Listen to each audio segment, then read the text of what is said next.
걸어다니는 교통 백과사전 김필수 대림대 미래자동차학과 교수 나오셨습니다. 안녕하세요. 네, 안녕하세요. 네, 김 교수님 오늘 나눌 얘기가 많은데요. 그 전에 청취자 질문들 들어온 것부터 좀 몇 가지 해결해 주셔야 되겠습니다. 알겠습니다.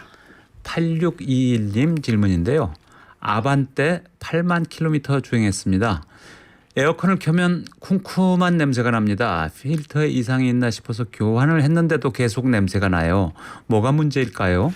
이 경우에는 보통 이제 1년에 한 2번 정도 에어컨 필터, 실내 필터를 교체를 합니다. 근데 2번 정도? 예, 2번 정도 하시면 될 것 같고. 근데 이 필터가 가격이 약간은 좀 비싸요. 요새는 또 이제 미세먼지나 초미세먼지 일부 걸러주는 것도 기능들이 있는데 이거는 한국 소비자원에서 필터들을 시장에 판매되는 거 주요한 것들 수거해서 테스트를 해서 순위도 발표를 했어요. 그래서 그런 거 참조하시면 더 좋을 것 같고 1, 2만 원 정도 비싼데 비싼 만큼 효과는 있습니다. 문제는 이 차 같은 경우에는 공기가 들어오는 입구에 곰팡이나 이런 것들이 찌꺼기 같은 것들이 있는 경우에 냄새가 납니다. 네. 필터에서 모두 다 걸러주지 못하고요. 예. 또 입출구 통로 쪽에 이 여러 가지 이제 찌꺼기 같은 거 특히 이제 이물질 같은 거 붙어 있거나 그러면은 네. 그 부분도 청소를 하셔야 돼요. 그래서 이 정비업체에서 필터를 교체하실 때 입출구도 청소해 주세요. 그렇게 얘기를 하시면은요. 네. 전용 스프레이가 있어요. 그거 뿌려서 완전히 한번 가동을 해서 회전을 시켜주게 되면 냄새가 많이 빠지고요. 또 한 가지는 실내에 이물질 같은 거 남아 있거나 바닥에 매트 있죠. 네. 또는 뭐 추석이나 아니면 설 때 뭐 또 장거리 뛸 때 사람이 많이 탔을 때 먹을 거 많이 먹거나 그러면은 네. 바닥에 의자 밑에 음식 흘린 거. 맞습니다. 이런 것들이 이제 곰팡이 슬어서 말라 비틀어진 경우도 많이 있거든요. 네. 이런 것들이 다 작용을 하기 때문에 청소를 하실 때 필터만 교체하지 마시고 입출구 쪽에 통로 쪽에 대한 곰팡이나 이런 제거를 하시고 또 매트라든지 전체를 같이 하셔야지 냄새가 다 없어질 수가 있으니까 꿉꿉한 이상한 냄새들이 있거든요. 그런 네. 부분들은 한번 전체적으로 점검을 하시면 좋을 것 같아요. 네. 세차 밖에만 하지 마시고요. 가끔 차 안에도 청소해야죠. 안에 청소 안 하면요 찜찜하고요. 양복을 새로 입거나 아니면 옷을 새로 입고 가도 발바닥에 그 온갖 먼지 흙 같은 거 매일 거기다 풀어놓는 거잖아요. 요새 나오는 매트가요. 네. 먼지가 많이 쌓여서 바닥에 떨어지면은 바닥에 내려가기 때문에 매트로 봤을 때는 굉장히 깨끗해 보여요. 매트만 보면은요. 네. 근데 꺼내서 한번 털어보시면은요. 엄청나죠? 한없이가 나옵니다. 한없이 나와요. 네. 그래서 꼭 1년에 몇 번씩은 바닥 매트 그다음에 대시보드나 이런 데를 이 젖은 수건 같은 걸로 있죠. 한번 네. 쫙 이렇게 닦아주시면 먼지가요. 엄청납니다. 시꺼멓게 나옵니다. 그렇죠. 그래서 바깥에 세차, 엔진룸 세차, 예. 실내 이 세 군데 또 트렁크도 마찬가지입니다. 그리고 앞창문도요. 안쪽에서 한번 닦았더니 왜 이렇게 시야가 밝아져요? 맞습니다. 바깥에 와셔 있죠. 네. 이 와이퍼로만 하지 마시고요. 네. 안에 있는 내부에 유리창. 또 이제 세다 같은 게 유리가 기울어져 있지 않습니까? 네, 손이 작게 좀 불편하긴 해요. 근데 하셔야 돼요. 그래서 네. 앞하고 뒤도 마찬가지입니다. 네. 너무 선명해요. 안경을 안 닦다 닦은 깜짝 것도 놀랐어요. 같습니다. 선명해져 갖고. 네, 3782님 질문입니다. 스포티지 차량 시속 100km 넘어가면 속도가 더 이상 오르질 않습니다. 가속 페달을 밟아도 그렇고 속도를 낮췄다가 다시 가속해도 마찬가지입니다. 왜 그런 걸까요? 원인이 여러 가지 나올 수가 있어요. 이 경우에는 네. 물론 이제 정비업소에 가셔서 여러 가지 보셔야 되는데 이 가속을 시키는 원인에는 여러 가지 이유가 있는데 특히 이제 이런 경우에는 변속기가 문제일 수도 있어요. 변속기가 단수가 뭐 6단짜리다 6단 쪽으로 안 올라간다든지 네. 가속이 안 되는 거죠. 예. 그래서 그 경우도 한번 변속기가 엔진하고의 궁합이 맞아야 되는데 이게 안 맞는 경우에 이런 문제가 생기기도 하고요. 또 한 가지는 그 자동차에는 환경 관련 장치들 또 센서들이 엔진 쪽에 주변에 붙여 있어요. 네. EGR 같은 경우는 배기가스 재순환 장치라고 그러는데 이 배기가스 재순환 장치가 제대로 동작이 안 된다든지 속에 카본이나 이런 찌꺼기가 굉장히 많이 껴있게 되면요 순환이 제대로 안 되면 가속해도 차가 잘 안 나갑니다. 아. 또 이제 예를 들어서 센서 같은 경우에도 트로틀 밸브에 예를 들어서 가솔린 차다 그러면 가솔린과 공기를 섞어줘야 되는데 이 비율이 안 맞아서 속도가 안 나는 경우도 있고. 옛날에 스로틀 밸브 막 잡아 당기고 그랬었는데 옛날 포니 같은 거. 그렇죠. 지금 근데 이 실질적으로 전자식으로 다 바뀌었기 때문에 옛날 방식이 아닙니다. 그리고 말씀드린 대로 EGR이라든지 또 요새 요소수 집어넣는 SCR 있죠. 네. SCR 같은 경우에도 문제가 되면은 차를 엔진을 보호하게 제어를 해요. 또 그래서 가속 페달 밟아도 일정 속도 이상으로 안 나는 경우도 많이 있거든요. 근데 이 경우는 지금 청취자분께서는 100km 넘는 거니까 아마 S자 이런 건 아니고요. 네. 제가 보기에는 예를 들어서 변속기 쪽에 대한 것들 네. 그다음에 EGR 같이 엔진 쪽에 붙어 있는 장치들에 대한 요 부분들을 한번 집중적으로 점검하시면 원인 나오지 않을까 보고 있습니다. 네. 자동차 교통에 대한 모든 궁금증 해결해 드리겠습니다. TBS 앱 또는 50원의 유료 문자 샵 0951로 보내주시면 김필수 교수께서 명쾌하게 해결해 드리겠습니다. 교수님 그럼 한 주 동안 교통 이슈가 많았는데요. 네. 차선 문제 하나 짚어주셨으면 좋겠습니다. 예. 지난번에 흰색 실선은 절대 넘으면 안 되는 거다. 네.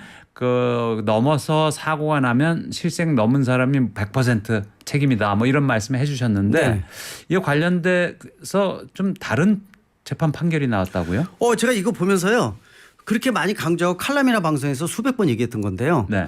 이게 뭐냐면은 이 운전자분들 가장 주의해야 되는 것 중에 한 가지가 실선, 흰색 실선을 차로 변경한다고 방향지등 켜고 넘어갔는데도 불구하고 뒤에서 차가 부닥쳤어요. 네. 근데 뒷차가 목 잡으면서 2주 진단서 나오면은 경찰에 접수하면 무조건 기소가 됐습니다. 네. 그래서 이런 규정은 검경 내규 형태로 진행을 해서 지난 한 8, 9년 동안 네. 악법이었어요 이거요. 그래서 네. 제가 이거 칼럼에서도 굉장히 많이 지적을 했었고 예. 억울한 사람들이 굉장히 많이 등장을 했다는 게 뭐냐면은 다친 사람들에 대한 조건은 우리나라는 목만 치면 나오면 2주 진단이 나오거든요. 예. 근데 경찰에 접수하는 순간 기소가 된다는 얘기는 근데 이게 억울한 게 뭐냐면은 일반 운전자분들이 대부분 다 흰색 실선은 넘어가면 안 되지만 할 수 없이 넘어가야 될 때는 주변을 보면서 방향지등 켜고 넘어가는 게 일반적으로 노란색하고 틀리지 않습니까? 예. 다 그렇게 알고 있으니까 당연하죠. 그렇게들 하시죠. 그렇죠. 근데 지금까지 검경에서는 이렇게 지금 말씀드린 조건이 성숙이 되면 기소를 했기 때문에 기소한다는 얘기는 문제가 되는 거예요. 네, 빨간 줄 가는 네. 겁니다. 그러니까 그 기록이 남아 있는 거기 때문에 네. 공무원이나 이런 거 임명할 때 다 제한 조건으로 다 걸립니다. 네. 근데 이 부분에 대해서 이번에 대법원 판결에서 기각을 시켰어요. 기소 자체를 기각을 시킨 거예요. 그러니까 네. 이게 무슨 얘기냐면은 적용이 안 된다는 얘기죠. 넘은 사람 그렇죠. 기소한 거를 이건 안 된다. 그렇죠. 원래는 12대 중과실 중에서 통행 불법 통행에 대한 거 있죠. 그러니까 통행 위반에 대한 부분들 통행 금지죠. 통행 금지라는 내용에 흰색 실선 넘어가는 거를 집어넣었어요. 내용을 검찰에서. 근데 실제로 대법원에서는 이거는 이 통행 신호 위반, 차로 위반이지. 네. 그래서 실제로 위반한 거는 맞지만은 12대 중과실하는 거는 해당이 안 된다라고 판결한 겁니다. 12대 중과실은 그렇죠. 아니다. 그러나 이제 넘어가면 안 되는 것이 혹시 뒤에서 블랙박스나 이런 거 찍어서 신고했을 때는 벌점하고 이 과태료에 대한 것들은 나올 수밖에 없죠. 네. 대신 이거 넘어가서 지금까지 이 억울하게 이 부분 때문에 기소됐던 분들 많습니다. 저한테도 메일로 굉장히 많이 연락 왔어요. 너무 억울하다고. 네. 그리고 이걸로 인해서 유사하게 이 보험 사기범들의 대상이 되기도 하거든요. 네. 왜냐하면은 흰색 실선 넘어오는 차들한테 뒤에서 부닥치고 목 쥐고 나오면은 2주 진단서 가지고 접수할까요 말까요 경찰에다가 그러면서 뜯어내는 이런 사례도 있었거든요. 네. 그래서 이번에 대법원에서 최종 판결을 내렸기 때문에 이 부분들은 적용이 안 된다는 것도 꼭 운전자분들이 참조를 하시면 되고 그렇다고 흰색 시선에 넘어가시라는 말은 아닙니다. 네. 기소되는 부분들은 무리하게 12대 중과실에 해당은 안 된다라고 판결 내렸다고 보시면 좋을 것 같습니다. 네. 자, 가수 김호중 씨가 음주운전 부분에 대해서는 무혐의가 됐지 않습니까? 네. 근데 본인은 음주운전을 시인을 했었잖아요. 네. 그래서 그것과 관련해서 법적으로 이게 좀 어떻게 되는 거냐. 그래서 좀 논란이 있는 것 같은데. 후속에 대한 논란이 좀 있습니다. 무슨 얘기냐면은 분명히 본인이 술 먹었다고 인정을 했었고 또 CCTV 이런 거 찍힌 것들이 그런 것들이 확인이 되고 있지 않습니까? 근데 뭐 시간이 거의 24시간 지난 다음에 온 다음에 17시간이죠. 와서 확인해 보니까 남은 게 하나도 없잖아요. 그래서 위드마크 방식을 추정한다는 것이 그 이전에 시간을 거꾸로 추정을 해서 이 정도 마셨을 것이다 하는 것도 위드마크라는 것도 확정보다 소비자한테 유리하게 적용을 해요. 네. 그러다 보니까 이번에 실질적으로 증거가 안 되다 보니까 술을 마셨다고 본인은 얘기를 하는데 증거가 없는 거예요. 이런 유사 사례들에 대해서는 앞으로 어떻게 이게 되는 문제인 겁니까? 거예요. 또 이제 한 20시간 지난 다음에 와가지고 술에 대해서요. 그 다음에 2차로 따로 마시는 거예요. 또 마셔가지고 혼동을 일으키는 거죠. 술에 대해서 사건이 일으킬 때는 술을 안 마셨는데 그 이후에 마신 거다라고 했을 때 이런 부분 또 술 먹고 도망간다든지 하게 되면 문제가 되지 않습니까? 그래서 네. 지금 이번에 국회에서 새로 입법을 통해서 이런 부분들이 확인이 되는 경우에는 또 뭐 일종의 가중처벌이라든지 그런 법규에 대한 부분들이 지금 준비 중이기 때문에 왜냐하면 이거를 악용을 해서 술 먹고 무조건 도망가면은 적용이 어렵다라는 것을 알려주면 안 되거든요. 그리고 네. 이런 부분 법의 사각지대라고 볼 수가 있으니까 이런 사례는 분명히 나오면 안 된다고 말씀드릴 수가 있죠. 근데 일본이 한국에 비해서 음주운전 적발 건수가 한 5배 정도 높다고요? 이게 좀 안타까운 부분이에요. 이게 물론 이제 이 우리나라가 이 술에 대해서 관대한 문화도 있고요. 네. 또 술을 많이 마시는 부분들도 분명히 있습니다. 그런데 이제 이 음주운전에 대한 부분들은 일본 같은 경우에는 수십 년 전부터 이 법규도 그렇지만은 중요한 게 관습에 대한 것들이 철저하게 지키는 부분들이 굉장히 많아요. 네. 근데 우리 같은 경우에는 그런 부분이 아직 취약하다. 왜냐? 법의 기준은 거의 일본하고 똑같은데 네. 왜 이렇게 차이가 많이 나느냐? 이거 말고에 또 한 가지 비슷한 거 말씀드리면은 우리가 접촉사고가 났을 때 이 진단서 떼지 않습니까? 네. 대한민국이 진단서가 한 60%라고 얘기를 하더라고요. 일본이 몇 %인지 아세요? 모르겠어요. 6%입니다. 어. 그러니까 제가 우스갯소리로 그런 얘기해요. 네. 우리나라 대한민국 사람들이 일본 사람보다 10배가 약하다.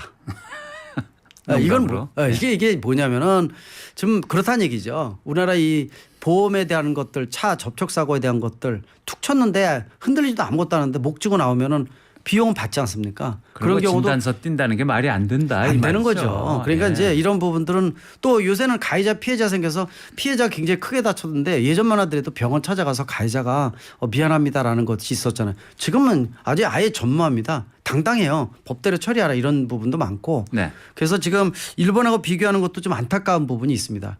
같은 이 처벌 조항이 유사한데도 불구하고 왜 이렇게 차이 날까라는 거는 이 관습, 습관, 몸에 대한 어떤 안전에 대한 인식, 음주운전의 위험성 이런 것들이 차이가 있는 겁니다. 네. 예, 좀 우리도 좀 자제를 하고요.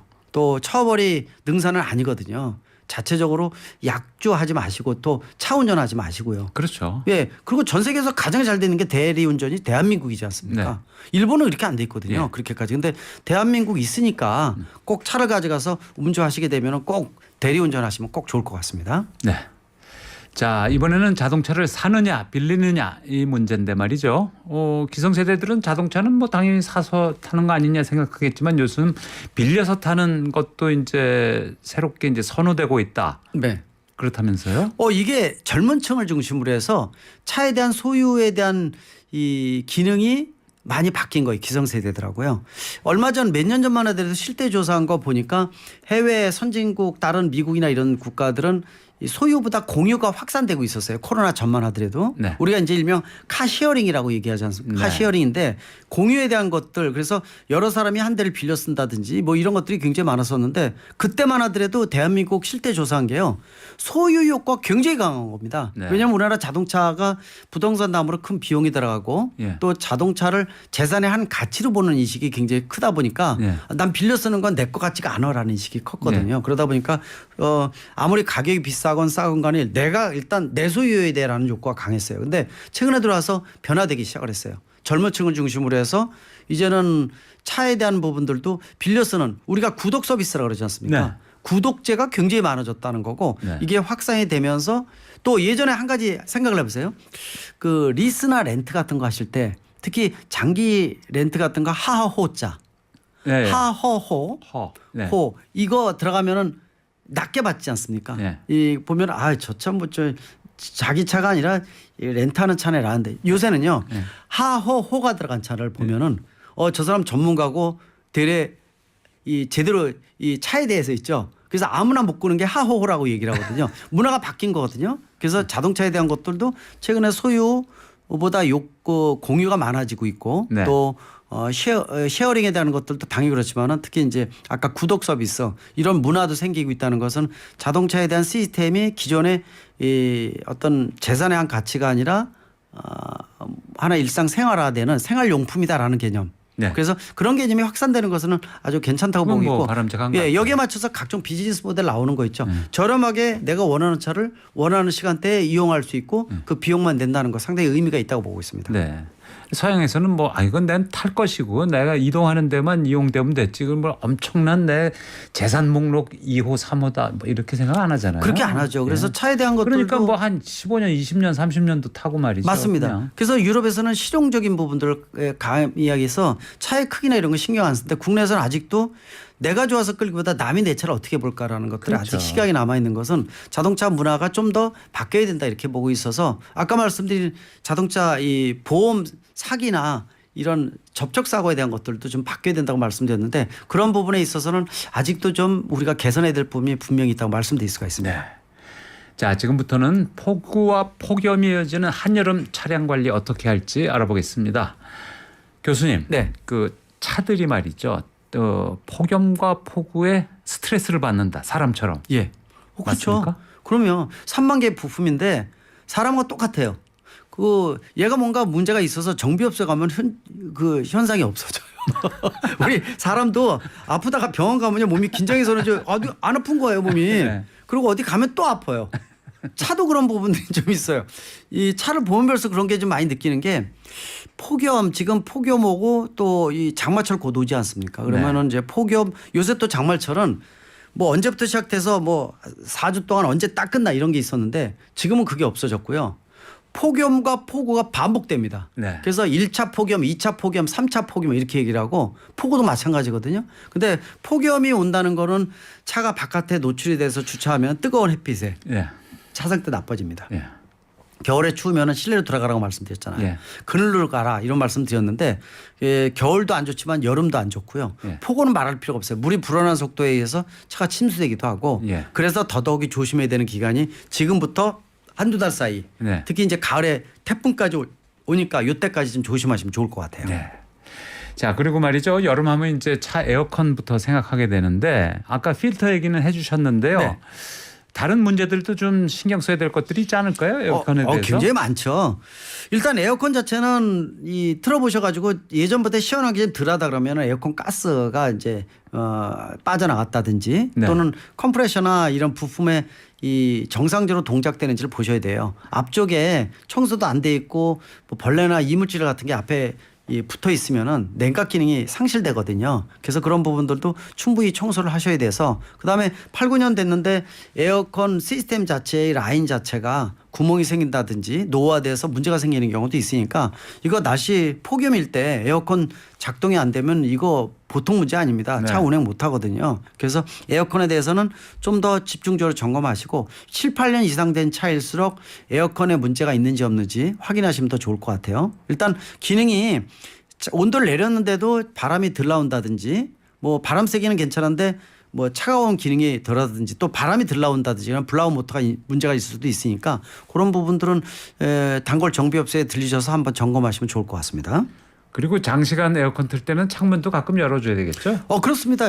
장거리 운전하실 때 요새 뭐 일반 세단 승용차다 그러면 5명 성인이 탑승하면은 문 닫아놓게 되면요 실질적으로 안에 이산화탄소량이 증가하면서 졸음이 와요. 그리고 그래서 공기 환기가 굉장히 중요하거든요. 그래서 너무 덥다고 생각하지 마시고 운전하실 때 한 30분에서 1시간 사이에 한 번씩 창문 열어서 전체 한번 환기시키고요. 또 실내 순환 모드 아니라 외부 유인 모드로 놓는 경우도 아주 좋거든요. 아, 네. 예, 그렇게 하시면 좋을 것 같고 또 에어컨을 쓰실 때 연료가 낭비가 많이 됩니다. 그렇겠죠. 그러니까 평상시보다 최대로 키면은 15% 정도 더 들어가요. 그래서 연료값 부담이 되신다 그러면은 에어컨도 실용적으로 잘 이용하시게 되면은 에어컨을 시원하게 만들면서 연료를 절약할 수 있어요. 예를 들어서 휴게소에서 바깥에 세워놨다. 엄청 뜨겁지 않습니까? 네. 그러면은 처음부터 그냥 타지 마시고요. 대각선으로 문을 열어놓고 예. 대각선에서 문을 닫았다 열었다 하면은 안에 있는 뜨거운 공기가 반대 문으로 많이 나가요. 예. 그래서 많이 내보낸 다음에 안에 탑승을 해서 이 시동을 걸고 창문을 모두 열고 에어컨을 최대로 키는 겁니다. 예. 그러면 안에 있는 열기가 다 빠져나가죠. 빠져나가면은 창문 닫으면서 에어컨을 최대로 켰던 걸 약간 줄여주면은요. 예. 차 안이 빨리 시원해지면서 연료를 절약할 수가 있어요. 그만큼. 그래서 이 에어컨을 작동하는 방법도 한번 고민하시고 어떤 분 그런 분이 있어요. 의지의 한국인 되셔서 한 60, 70인데도 나 에어컨 연료값 절약할 거 해서 창문 열고 달리시는 분 있죠. 네. 이 부분은 도리어 절약이 아니에요. 아, 그래요? 보통 창문 에어컨 안 켜고 안 켜고 달리는 지점 있죠. 예. 그게 30에서 40 사이예요. 30 미만일 때는 창문 열고 차가운 바람 받고 에어컨 끄면 연력이 절하게 됩니다. 네. 대신 40km 정도 넘어가게 되면은 창문을 모두 닫고 에어컨을 1단 정도로 틀어주게 되면은 연료값 차이가 없어요. 왜? 40km 이상 달리면 창문 열고 달리면 공기 저항이 크잖아요. 공기 저항이 커진다. 예, 커지는 만큼 연료 절약이 안 되거든요. 예. 그래서 그 기준점을 보통 30에서 40km 정도를 봅니다. 네. 근데 그걸 꼭 뭐 엄밀하게 생각하셔서 요때는 연료 절약이 아니야 이렇게 생각하지 마시고 30, 40이면 뭐 거의 뭐 대부분의 경우는 그냥 절약이 안 된다고 봐야 되겠네요. 그렇죠. 에어컨 안 왜냐하면 켜는 게. 30km 미만이면 스쿨존 아닙니까? 그렇죠. 그렇기 때문에 그냥 그 정도에서 창문 여는 이유는 환기시키기 위해서 연다. 네. 이렇게 생각하시고 창문 올려서 에어컨은 1단, 2단 정도로 낮게 있죠. 온도도 18, 19도, 20도 하면 너무 춥거든요. 그럼요. 예. 그리고 옷 두껍게 입고 다니지 마시고요. 실제 안에서 얇게 입으시고 온도를 한 23도 정도 23도 4도 정도면은 시원하면서도 아주 괜찮습니다. 네. 대신 이제 제가 싫어하는 것은 운전석에 예를 들어서 히팅은 많이 되지만은 예. 차갑게 해주는 이 통풍 시트 있죠. 예, 예. 이거 없는 차는 저 되게 싫어합니다. 예, 왜냐면 에어컨 켜도 엉덩이가 다 젖어 있거든요. 아마 들으시는 남성 청취자분들은 네. 이거 통풍 시트 없으면 똥차야라고 하시는 분이 있으실 것 근데 같아요. 옛날엔 그런 거 없었잖아요. 요즘 차들이 이제 요새는 그런 거. 예. 기본 옵션으로요 많이 들어가 있어요. 네. 일반 대중 모델들도요. 그렇죠. 네. 네. 저는 일단 통풍 시트가 있어야 됩니다. 퀴즈 다시 한번 드릴게요. 이것은 빗길 운전할 때 차량의 타이어와 노면 사이에 물에 막이 생겨서 타이어가 노면 접지력을 잃게 되는 현상인데요. 이렇게 되면은 바퀴 마찰력이 약해져서 차량이 미끄러질 수 있죠. 이것은 무엇이라고 할까요? 1번 수막 현상, 2번 스키 현상, 3번 자연 현상. 정답은 TBS 앱 또는 50원 유료 문자 샵 0951로 보내주십시오. 교수님, 네. 0785님 질문인데요. 예. 운행 중에 계기판에 경고등이 종류별로 하나씩 점등이 됩니다. 네. 시동을 껐다 켜면 사라지는데 원인을 모르겠습니다. 아반떼 CN7입니다. 이거는요. 이 전체적으로 계기판에 여러 가지 경고등이 굉장히 종류가 많아요. 처음에는 한 번씩 딱 켜졌다 꺼질 수 있는 거잖아요. 꺼졌다 켜질 수 있는 게 아니라 그렇게 돼야 됩니다. 네. 그게 무슨 뜻이냐면요. 시동을 켜게 되면은 자동차 이슈 사람의 두뇌에 해당되는 데서 각종 손발에다가 다 보내 신호를. 네. 신호를 다 보내서 너 동작대 이걸 확인하는 겁니다. 네. 확인해 가지고 오케이 사인이 다 나오면은요. 불이 다 꺼지는 거예요. 네. 한번 확인을 해서 예. 체크를 하는 기능이 꺼졌다 켜지는 거예요. 근데 네. 켜졌다가 꺼지는데 두 개가 남아 있어요. 네. 하나는 뭐냐면은 사이드 브레이크를 채워놓으면은 사이드 브레이크를 내리면 불이 하나 꺼집니다. 그렇겠죠. 예. 그래서 그런 부분들이 남아 있기 때문에 근데 혹시 꺼지지 않는 거가 있다 그러면은 차가 움직이는데도 안 꺼진다 그러면은 그 부분들은 점검 받으셔야 되는데 이 불이 들어올 때 노란불일 때는 되도록 빠른 시간 내에 정비 받으세요라는 뜻이고요. 빨간불은 운행을 하면 안 됩니다라는 뜻이에요. 네. 그러니까 색깔을 잘 보셔야 돼요. 그래서 아까 뭐 말씀드린 이 SCR 같은 경우에 예를 들어서 요소수 넣는 장치 있죠. 네. 이 경우에는 또는 이제 배기 매연 저감 장치 같은 경우에 실제로 처음에 노란불로 바뀌었다가 제대로 조치를 안 하면 빨간불로 그냥 바뀌어요 다시. 예. 그러면서 엔진 제어를 하면서 아까 질문 같은 속도가 안 나는 경우도 생기거든요. 그러니까 그런 부분도 잘 보셔야 되니까 계기판에 한번 전체 들어왔다가 불이 꺼진다. 근데 사이드 브레이크 내렸는데 불이 다 안 꺼지고 남아 있다. 그러면 남아 있는 것 자체가 문제가 있으니까 그걸 한번 꼭 확인하시면 좋을 것 같아요. 계기판에 경고등 무심히 보지 마시고 잘. 네. 그리고 초록불은요 하셔야 돼요. 예. 정상적인 거니까요. 네. 초록은 신경 안 쓰셔도 괜찮습니다. 7479님 질문입니다. 봉고 3 2019년식인데요. 얼마 전에 대후가 고장이 나서 수리를 했습니다. 대후 수리 후에 출발 시 덜덜거리는데요. 어디가 또 고장인 걸까요? 대후 수리한 이후에 고장이 날 곳이나 점검해야 될 곳 좀 가르쳐 주세요. 1톤 트럭 같은 경우에는 운행 거리가 이 생계형이 많기 때문에 굉장히 깁니다. 주행 거리가. 그래서 고장에 대한 것들도 유심히 보셔야 되는데 우리나라 대후라는 말이 이게 대우가 이게 얼치기 일본 말인데 보통 이제 이죠? 일본 말로 많이 쓰거든요. 이게 뭔지 좀 설명해 주세요. 이게 뭐죠? 그 대후라고 썼나요? 네, 대후. 한번 확인을 해봐야 돼. 대우라는 말도 쓰는데 대우가 뭔지 모르겠네요. 한번 확인해 보셔야 될 것 같아요. 왜냐하면은 일본 잔재도 워낙 많고요. 그래서 아직 이제 그렇게 쓰는 용어들이 굉장히 많습니다. 한번 확인하시면 좋을 것 같아요. 디프레셜 기어박스. 맞아. 디프레셔 그게 뭐냐면요. 전륜을 뒷바퀴로 전달하는 장치예요. 네. 그러니까 후륜 구동 쪽으로 네. 엔진의 힘을 이 드라이브 파워 드라이브라 해가지고 축을 통해서 양쪽 바퀴에 전달할 때 들어가는 뒤에 보면은 덩어리 푹 튀어나온 거 있죠. 밑바닥 네. 보면은 그거를 디퍼런셜 기어 박스라고 합니다. 네. 그 부분이 문제가 되면은 속도도 잘 안 나고요. 또 문제가 되면은 이 밑에 하체 부분에서 진동에 대한 것들이 있죠. 이걸 네. 흡음을 못해서 문제가 생기기도 해요. 덜덜거린다는 거거든요. 네. 그러니까 제대로 정비를 안 받으셨는데 대우 말 쓰지 마시고요. 우리가 이제 배터리도 네. 배터리 또는 축전지라는 말 써야 되는데 예. 배터리 예. 이런 말이 다 잔재거든요. 예. 그리고 뭐 예전에 뭐 디스트리뷰터를 뷰다캡 뭐 이런 말 쓰고 네. 뭐 빠꾸 네. 뭐 이빠이 이런 말 아마 이 연세 드신 분들 아실 거예요. 근데 이 용어 쓰시면 안 됩니다. 네. 알겠습니다. 지금 대우도 저도 어디서 이게 뭐였지라고 생각을 했는데 디프레셜 기어 박스네요. 예. 네. 자, 장마철 차량 관리에 대해서 알아보고 있는데요. 교수님, 타이어 관리는 어떻게 됩니까? 장마철 관련해서. 제일 중요한 것 중에 한 가지가 타이어입니다. 그러니까 이제 장마철에 제일 중요한 것이 트레드 홈의 깊이가 지금 얇아져서 마모가 많이 돼서요.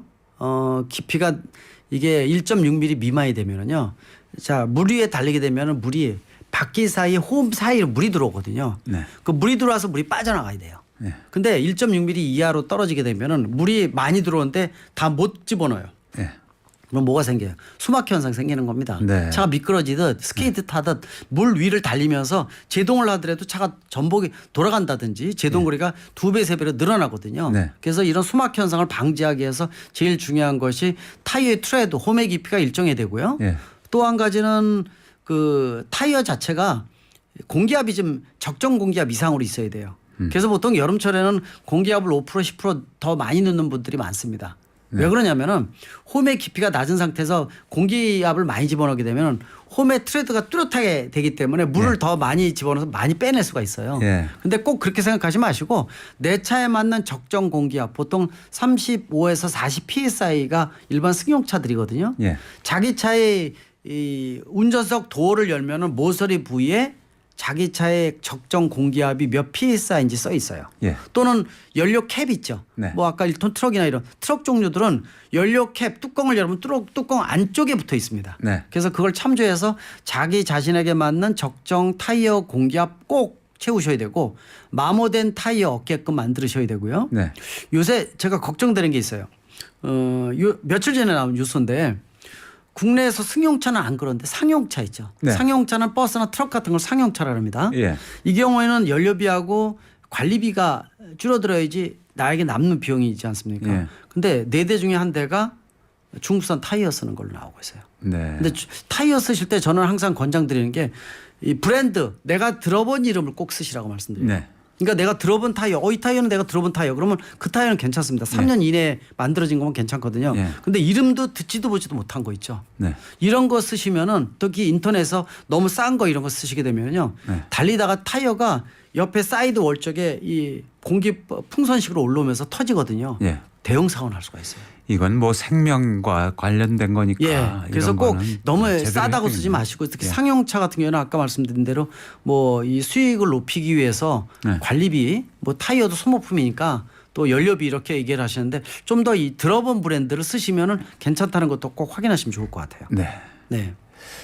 자, 그러면 빗길 운전 주의해야 되겠고요. 미끄러지지 않도록. 네. 그 속도를 많이 올리면 안 되겠고. 근데 비가 오면은 도로가 패여 가지고 이렇게 구멍 난데 이런 그렇죠. 데 많잖아요. 많죠. 포토홀이라고 보통 그러죠. 포토홀. 근데 포토홀이 언제 많이 생기냐면은 겨울철 날씨가 풀릴 때요. 풀릴 때 얼음이 녹으면서. 그렇죠. 아스팔트 자체가 헐거운 거죠. 네. 여기에 물이 들어가서 얼고 녹고 그러면 빠져버립니다. 네. 그게 구멍이거든요. 예. 이 포토홀 구멍이 깊이가 있고 폭이 넓으면은 차가 지나갈 때 대형 사고가 유발이 돼요. 네. 그래서 우리 싱크홀하고 구분하셔야 돼요. 싱크홀은 집이 밑으로 빠질 정도로 큰 게 싱크홀이고요. 굉장히 큰 겁니다. 네. 포트홀은 아스팔트에 차가 지날 때 생기는 조그만 구멍을 거. 얘기를 하거든요. 네. 그래서 또 여름에 언제 생기냐면 지금입니다. 예. 지금 비가 지금 간혹 오지 않습니까? 네. 또 폭염이 반복되게 되면은 네. 사이에 이렇게 이 헐거진 문제가 있는 도로에 구멍이 포트홀이 많이 생기는데 지난 겨울에 기억나실 거예요.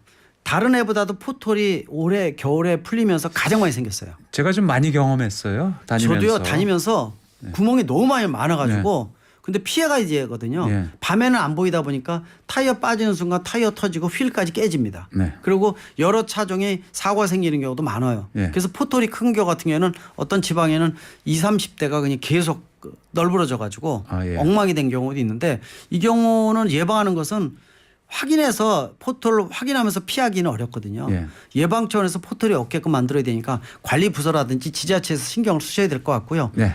포털이로 인해서 내가 차가 뭐 타이어가 터졌다 문제가 됐다 이거 보상받을 수는 있어요.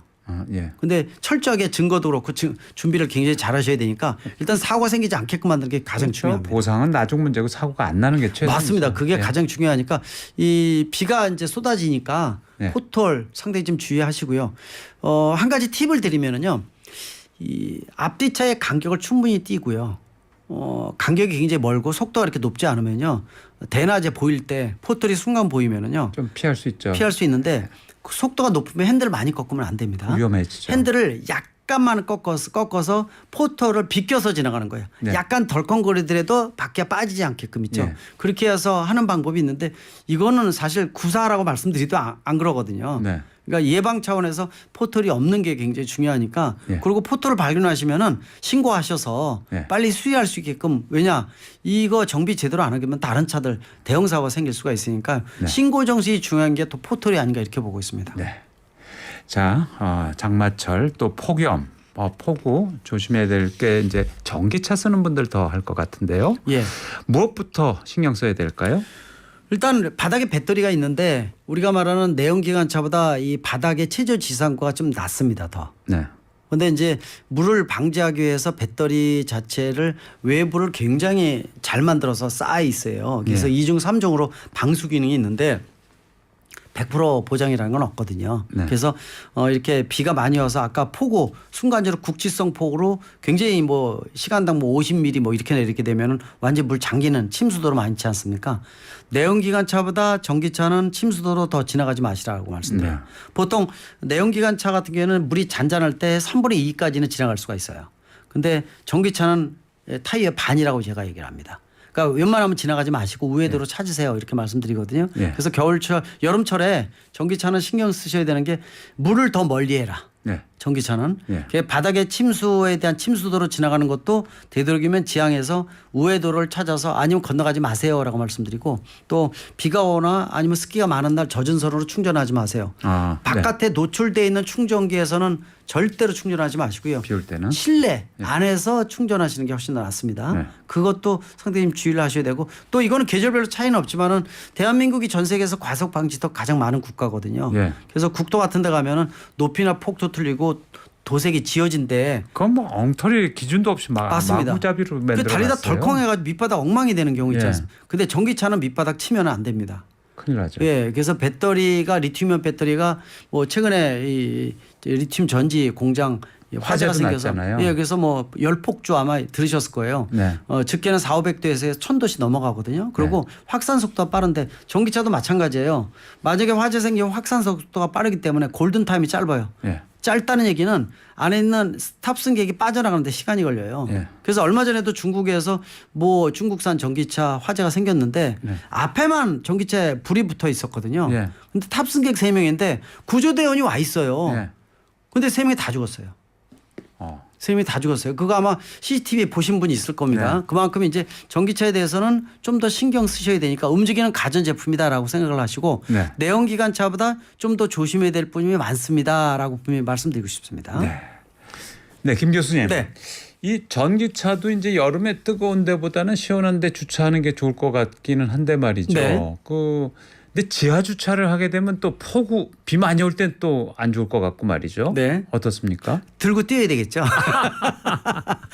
우스갯소리를 말씀드렸는데 일단은 폭염 겨울에 추울 때요. 네. 전기차도 예외는 아니에요. 사람하고 똑같습니다. 온도가 적절한 데가 제일 좋아요. 네. 그래서 특히 이제 겨울에 추우면은 배터리 기능이 뭐 심지어 20-30% 주행 거리가 짧아지고요. 네. 여름에 온도가 너무 올라가도 별로 좋지는 않습니다. 네. 그래서 그늘 같은 데가 훨씬 더 좋다 이렇게 말씀드릴 수가 있고 전기차는 관리에 대한 거 뭐 엔진 오일이라든지 이런 거 교체 안 하시지만은 오직 워시액만 보충하면 되거든요. 예. 근데 관리적인 부분은 없지만은 또 가장 신경 써야 되는 게 아까 타이어 말씀드렸잖아요. 예. 전기차는 타이어가 전용 타이어 꼭 쓰셔야 됩니다. 일반 타이어 차하고는 쓰시면 안 돼요. 다르죠. 예. 왜냐하면 차가 같은 동급 대비해서 500kg 정도 무겁기 때문에 네. 500kg 무겁다는 얘기는 타이어에 받는 압력이 커요. 예. 그래서 마모도가 일반 타이어였으면 반으로 줄어듭니다. 예. 전용 타이어였어도 20% 정도 더 줄거든요. 예. 그래서 타이어 전용 타이어를 꼭 쓰시라고 말씀드리고 예. 그래서 타이어가 그래서 이 새로 개발한 것이 폭이 약간 좁으면서 타이어 인치가 커요. 예. 타이어가 지금 커 보입니다. 네. 큰 거 씁니다. 예. 그게 전용 타이어인데 마찰력은 유지를 하면서 마모도나 내구성을 유지해야 되니까 그런 걸 고려해서 만들다 보니까 폭은 좁지만 타이어가 커졌습니다. 아, 네. 예, 그렇게 보시면 될 것 같아요. 9087님 질문인데요. 전기차 타이어의 공기압은 어느 정도 해야 되나요? 이것도 비슷합니다. 차에 써 있겠죠? 차에 써 있고요. 예. 비슷합니다. 네. 그래서 일반 승용차 35에서 40 psi 정도인데 예. 내 차에 맞는 적정 공기압 굳이 하시려면 적은 것보다 약간 많은 게 좋아요. 네. 그러니까 뭐 35 psi다 그러면 30 psi 하지 마시고 네. 37, 8 정도로 오시면 훨씬 더 나으니까요. 예. 전기차도 똑같다는 거 아시면 되고 내 차가 적정 공기압에 모자라는 걸 한번 확인하시는 것도 굉장히 중요합니다. 이거 미국에서 일어난 일인데요. 네. 그 가장 잘 나가는 유명한 전기차, 이 차가 방전되면서 폭염 속에 20개월 된 아기가 차 안에 갇히는 사고가 발생했더라고요. 네. 그 구조대가 와서 구출하긴 했는데 이 전기차의 방전 사고. 굉장히 이거 크죠. 어떻게 지금 보시나요? 이 차 사고가 이거 한 번이 아니라 여러 번 있었어요. 네. 똑같은 차가 중국에서도 있었고요. 네. 중국에서는 난리가 나가지고요. 테슬라. 폭염 속에 네. 이제 사람이 주차했는데 못 나온 거예요, 본인이. 네. 못 나와가지고 결국은 지나가던 사람이 확인을 해서 근데 본인은 벌써 지칠 정도였었는데 간신히 그게 왜 그러냐면은 전기가 방전되면 이제 문도 안 열린다 이거죠. 이 일반 배터리가 12V 배터리도 있는데 보정 배터리까지 동작이 안 될 때가 있어요. 지금 이 사고도 똑같은 거거든요. 네. 그러니까 지금 나오는 전기차 있죠. 네. 자동차 제작사가 만들면은 전기차 안전에 대한 것들을 고려를 해서 만드는데 자동차 제작사가 아닌 회사가 전기차를 만드는 회사들이 안전에 대한 인식이 좀 떨어져요. 예. 그래서 저희가 각종 차를 테스트하고 시승도 해보고 다 평가를 하는데요. 예. 전원이 나가면 국내에서 판매되는 수입 전기차 중에서도 전원이 나가면 뒷문이라는 게 열리지가 않습니다. 아예 갇혀요. 네. 그것도 충분히 고려를 해서 문제가 됐을 때 이 탈출하는 것도 한번 고민을 하셔야 될 것 같아요. 왜냐하면 요새는 또 도어가 이 매립형입니다. 네. 바깥에서도 손잡이가 안 나오고 예. 안에도 손잡이가 없어요. 예. 방법이 없는 거예요. 네. 그 소방대원들이 뜯기도 어렵습니다. 그래서 구출하는 시간도 오래 걸리기 때문에 유리창 깨야 되겠죠. 예, 거기다가 아까 전기차 화재 같은 거 생기면 골든타임이 짧아지기 때문에 그런 어떤 특별한 대책에 대한 거, 안전에 대한 거 인식적으로 좀 할 필요가 있으니까요. 네. 지금 이 사건 같은 경우에 저도 그 내용을 봤었는데 몇 번 많이 발생을 했던 사건들이에요. 조심하셔야 돼요. 비상용으로 말이죠. 네. 차량 안에 이제 유리창 깨는 망치라든가 뭐 이런 거 갖고 다녀야 된다 이런 말도 들었거든요. 그러면 제가 항상 강조하는 게 비상 그 용품 있죠. 네. 유리 깨는 망치, 소화기, 예. 그다음에 이 안전 삼각대를 비롯한 이 야광 조끼 같은 거 있죠. 네. 이런 것들이 기본적으로 있어야 되는데 유리 깨는 망치는 꼭 쓰셔야 돼요. 네. 안 쓰시면 안전한 건데 네. 일생에 단 한 번 쓰는 것이 자기 목숨을 구할 수가 그렇죠. 있습니다. 아. 네, 그래서 덕이 요새는 썬팅, 틴팅이 다 돼 있기 때문에 네. 잘 안 깨지니까 유리 깨는 망치 아니면 깰 수가 없다는 것도 알아두시면 좋을 것 같아요. 네. 퀴즈 정답과 당첨자 발표하겠습니다. 달리고 있는 차량의 타이어와 노면 사이에 물이 마게 생겨서 타이어가 노면 접지력을 잃게 되는 현상은 1번 수막 현상이었습니다. 네, 많은 분들 정답 보내주셨고요. 9843님, 저도 빗길에서 속도 감속해서 운전합니다. 그리고 오늘 딸 민지의 22번째 생일입니다. 축하해 주세요 해주셨어요. 네, 축하드립니다. 네, 22번째 생일 얼마나 이쁠까요, 따님이. 네. 6211님, 올여름도 비가 많이 온다는데 벌써 걱정입니다. 모두 안전 운전하시길 바랍니다. 네. 0482님, 개인 택시 기사입니다. 항상 방송 잘 듣고 있습니다. 감사합니다. 정답 수막 현상입니다 해주셨어요. 0638님, 저는 한 달에 7,000km 정도 운행하는 1.2톤 기사입니다. 신형 가스차이고요. 주행을 단시간에 많이 하니까 엔진 오일을 주위에서 2달에 한 번이나 2만 킬로에 교체해도 된다고 하는데 그래도 되나요? 요즘 오일 성능이 좋아서 괜찮다는데 교수님의 고견을 따르겠습니다. 너무 오래 2만 킬로면 너무 길어요. 네. 물론 이제 그 가스차 지금 왜냐하면 아마 1톤 트럭이 두 가지 모델이 작년 말로 디젤이 단종이 되고 네. 지금 LPG 트럭으로 바뀌었거든요. 아마 네. 그 차를 모시는데 엔진 오일 너무 오래 갈면은 그렇죠. 예, 이제 줄어드는 것도 그렇지만은 엔진의 수명에도 영향을 주기 때문에 네. 약간 당겨서 빨리 바꾸시면 더 좋을 것 같습니다. 네. 이 퀴즈 정답 보내면서 이렇게 질문까지 보내주신 분은 좀 드문데. 네, 예, 네. 자, 세 분 선정했습니다. 9843님, 6211님, 0482님 세 분께 선물 보내드리겠습니다. 김필수 교수님 오늘도 좋은 말씀 또 아주 중요한 팁들 많이 주셔서 감사합니다. 네, 고맙습니다. 네.